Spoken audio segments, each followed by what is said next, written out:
રાતે ધૂળ વાળો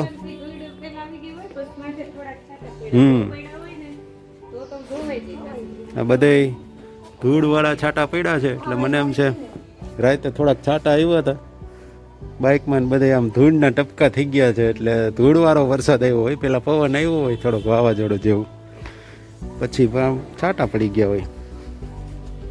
ચાલો નિત્યમભાઈને આજે જવાનું છે એના નાની ને નાના રાજકોટથી જેતપુર જાય છે તો બસમાં હમણાં આવશે એટલે એમની સાથે જવાનું છે. બસની આજે કંઈક શોર્ટેજ લાગે છે, માણસો અમુક ગામની બસ બંધ છે કંઈક પ્રોગ્રામમાં સરકારી કામમાં વ્યસ્ત હોવાના કારણે એટલે લોકો ડિમાન્ડ કરે છે કે બસ મૂકો ક્યાંક જવાની દયા ત્રાકુડાની ક્યાંકની આવું છે. નીંદર આવે છે નહીં ને તો વાંધો નહીં. ગરમી પણ ભયંકર છે, વરસાદની બફારાવાળી એકદમ છે.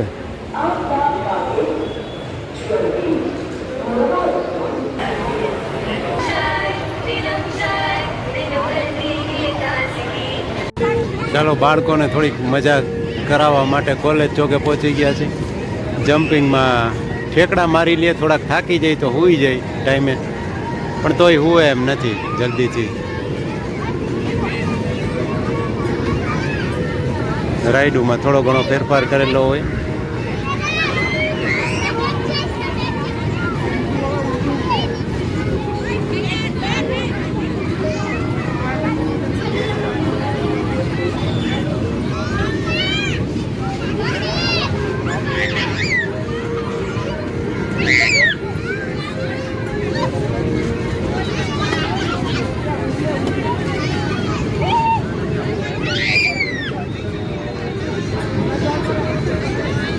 ચાલો પરસેવે રેપ જેવી થઈ જાય એવી ગરમીમાં બહાર આજે પવન સારો છે. હાલો બાળકો, ક્યાં નાસ્તો કરવાનો છે? હા હાલો વહી જાવ તો એ બાજુ હાલો, તડકો નથી એટલે. હવે અમારે જવે ઠૂઠાની જેમાં હરગવો ઠૂઠો કરી નાખ્યો, બધુંય કાપી નાખ્યું, ખાલી થડ વધવા દીધું. 2-3 દીથી આ કાપે છે ને, ખાલી થડ વધ્યું છે એટલે વરસાદ આવશે, ચોમાસું શરૂઆત થાય એટલે નવો કોરાય ને. આ વર્ષે બહુ કાંઈ સીંગું આવી નહીં ગયા વર્ષ જેવી. ગયા વર્ષે તો મબલખ પાક આવ્યો હતો નહીં. બે જવાલો નીચે, તડકો આવે એ પેલા અહીંયા તડકો આવશે હો થોડો થોડો. હા તો તું તો પણ હાલ બેસ.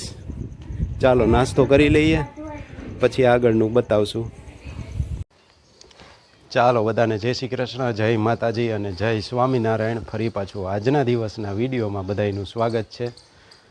ગરમી કાલે તો ફૂલ ભયંકર હતી, પવન પણ હતો નહીં ને. આજે થોડોક પવન નીકળી ગયો છે એટલે એ થોડુંક રાહત છે, નકર હદબારી ગરમી કાલે હતી. આમ તડકો નહોતો પણ ભેજ હોય ને, હ્યુમિડ વાતાવરણ એટલે થોડુંક તકલીફ પડે, ગરમી પરસેવો થયા રાખે. બસ તો આવું બધું છે. જાળવું જેમ તમને અગાઉ બતાવી દીધું એમ ઉડાડી નાખ્યું છે, તાકી એટલા માટે કે ત્યાં પછી નવું ચોમાસામાં વરસાદ આવે ને નવા પાંદડા ને નવું કોરાય એટલે પછી એમાં થોડુંક વ્યવસ્થિત એનો ગ્રોથ થાય એટલા માટે. ચાલો હવે આગળ વધશું અને બતાવશું, બતાવવા લાયક હશે એ તો વિડીયો પૂરો જોતા રહેજો. ચાલો બપોરના 1:30 વાગ્યે ગરમી છે પણ પવન છે એટલે વાંધો નથી. ને આ બેનને નવું રમવું હોય, ખુરચી બહાર લઈને કાઢ્યું છે, હવે અંદર મૂકવાનું થોડુંક તકલીફ પડે. હા એને વ્યવસ્થિત રાખી દો, વરસાદ આવશે તો વળી ક્યાં મૂકી દઉં. રાવણાના ઠળિયા દવા માટે.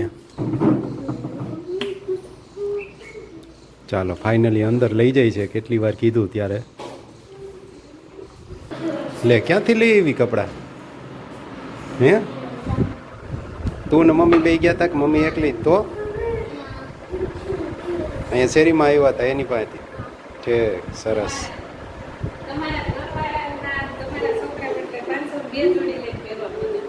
એમ જ હોય ને, કાંઈ વાંધો નહીં એમાં. હું ત્યાં